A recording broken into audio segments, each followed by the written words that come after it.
আমরা চেষ্টা করেছি আমাদের দলটাকে সেইভাবে গড়ে তুলতে, নিয়ন্ত্রণ করতে। আমরা আশা করি এই দলের হাতে আল্লাহ যদি দেশ পরিচালনার দায়িত্ব দেন, এখন আমরা দল নিয়ন্ত্রণ করেছি, আমরা ইনশাআল্লাহ দেশও নিয়ন্ত্রণ করতে পারব।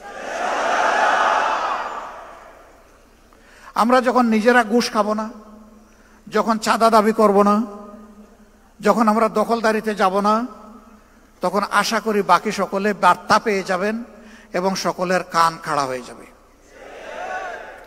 এরপরে আমাদের সংগঠন হোক অথবা যে কোনো নাগরিক হোক, যদি এর কোনো ব্যত্যয় ঘটে, তার জন্য সত্যিকারের প্রয়োগ করার মতো আইন থাকবে ইনশাআল্লাহ। এখন আইন আছে, তার প্রয়োগ নাই। যে আইনটা আছে এইটারও যদি প্রয়োগ থাকতো, সমাজের দুর্নীতি, সমাজের দুর্বৃত্তপনা 10 ভাগের 1 ভাগে নেমে আসতো। এটারও তো প্রয়োগ নাই। তা আবার প্রয়োগ আছে উল্টা প্রয়োগ। আপনি মারা গেছেন, আপনার ছেলে হবে আপনার হত্যা মামলার আসামি। মেরেছে সরকারের দুষ্ট বাহিনী অথবা গুন্ডারা, আপনার ছেলেকে করবে খুনের মামলার আসামি। 15.5 বছর এগুলো হয় নাই?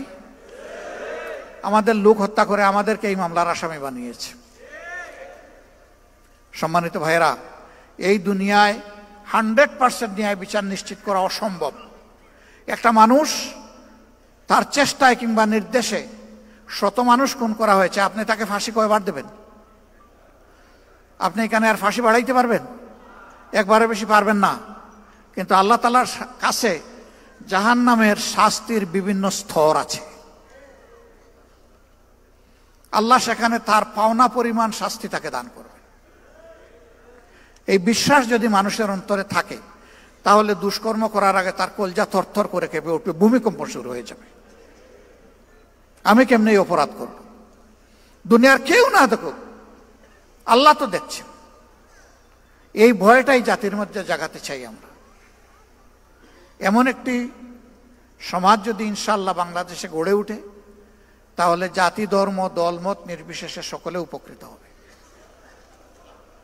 এই রুকন সম্মেলনে আজকে যারা হাজির হয়েছেন, তারা সমাজ বদলের স্বপ্ন দেখেন। সেই স্বপ্ন যেন ওই লোকের স্বপ্নের মতো না হয়।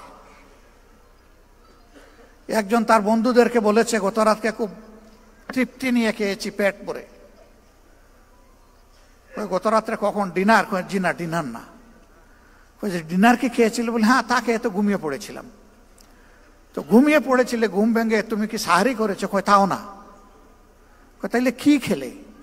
কয় যে আম খেলাম, জাম খেলাম, লিচু খেলাম, তারপরে আপনার কমলা খেলাম, ড্রাগন খেলাম, পেয়ারা খেলাম, আঙ্গুর খেলাম, খেজুর খেলাম, তিন খেলাম, সব খাইছি।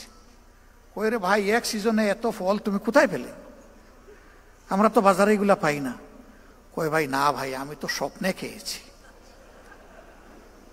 আচ্ছা, স্বপ্নে যে তুমি খেলে, তো আমটা কোন কোয়ালিটির ছিল? কই না, এগুলা দেশে কিছু ভালো ছিল, কিছু পোকাও ছিল, কিছু মিষ্টিও ছিল, আবার কিছু টকও ছিল। কয় থামো, আর বলতে হবে না তোমাকে। ব্যাকল, তুমি যখন বিনা পয়সায় খাইলে, তাইলে ভালোগুলো বাছাই করে খাইলে না কেন?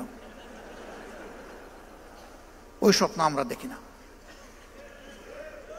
আমরা সমাজ বদলের বাস্তব স্বপ্ন দেখি,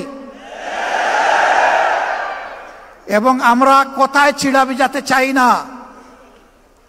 আমরা চাই দুধ অথবা পানি দিয়ে চিড়া ভিজবে, আর প্রয়োজনে আমাদের রক্ত দিয়ে চিড়া ভিজবে।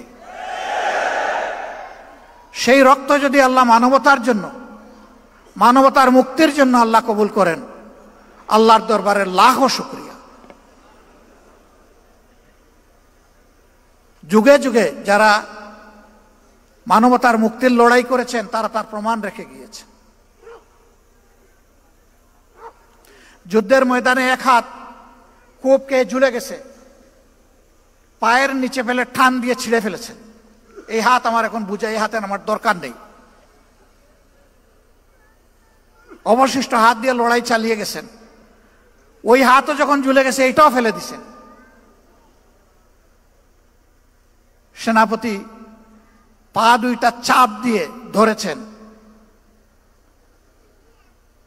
কমান্ডার ফ্ল্যাগ ওটাও যখন চলে গেছে আর পা দিয়ে ধরার সুযোগ নেই, দাঁত দিয়ে কামড় দিয়ে ধরেছেন।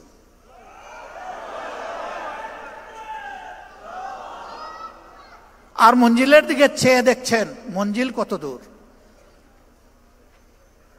আল্লাহ যেন ওই তৌফিক গুলোই আমাদেরকে দান করেন। ভাই, আল্লাহর হাবিব বলেছেন খায়রুন নাস মান ফাউন নাস।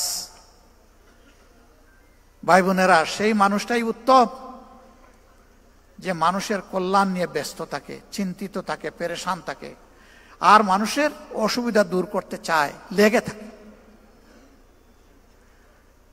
আমাদের সমস্ত রাজনীতি হবে মানুষের জন্য, মানবতার জন্য। এই কাজে গেলে যে যার সমালোচনা যেভাবে করে করতে থাকুক, আমার কিচ্ছু আসে যায়। আমরা চলতেই থাকবো ইনশাআল্লাহ। কেউ আমাদের চলার গতি থামাতে পারবে না বিইজনিল্লাহ। আমাদের কোনো চিন্তা নাই, আল্লাহ আমাদেরকে নিশ্চিন্ত নির্বাহ করে দিয়েছেন। ওয়ালা তাহিনু ওয়ালা তাহজানু ওয়া আনতুমুল আ'লাউনা ইন কুনতুম মুমিনিন। তোমরা ভীত সন্ত্রস্ত হইও না, চিন্তিত হইও না, বিজয় তোমাদেরই হবে যদি তোমরা মুমিন হও। এ আল্লাহ, আয় রাব্বুল ইজ্জত, আয় আসমান জমিনের মালিক, ওইটুকু ঈমান তুমি আমাদেরকে দান করো। ওই ঈমানটাই তোমার কাছে আমরা ভিক্ষা চাই, যে ঈমান এবং ঈমানদারের উপর তুমি সন্তুষ্ট হবে মৌলা, আর যাদের হাত ধরে মজলুম মানুষগুলার মুক্তি আসবে। জামাত ইসলামী ইনশাআল্লাহ ইসলামী এবং দেশপ্রেমিক শক্তি, সবাইকে সাথে নিয়ে সমাজ বদলের আশা অন্তরে রাখে। এ পথে যত চ্যালেঞ্জ বাধা আল্লাহ যেন সবগুলা দূর করে দেন। মানুষের প্রত্যাশার এই ঠিকানাকে আল্লাহ যেন মজবুত করে দেন, এবং আল্লাহ রাব্বুল আলামিন মানবতার বিজয় যেন দান করেন। কোনো ব্যক্তি, দল এবং গোষ্ঠীর নয়, এই বিজয় যেন হয় মানবতার বিজয়। মহান রব্বে কারিমের দরবারে সেই তৌফিক কামনা করে আপনাদের সকলকে আন্তরিক শুকরিয়া জানিয়ে আমি বিদায় নিচ্ছি। আসসালামু আলাইকুম ওয়া রাহমাতুল্লাহ। আল্লাহ হাফিজ। বাংলাদেশ জিন্দাবাদ, বাংলাদেশ জামাত ইসলামী জিন্দাবাদ।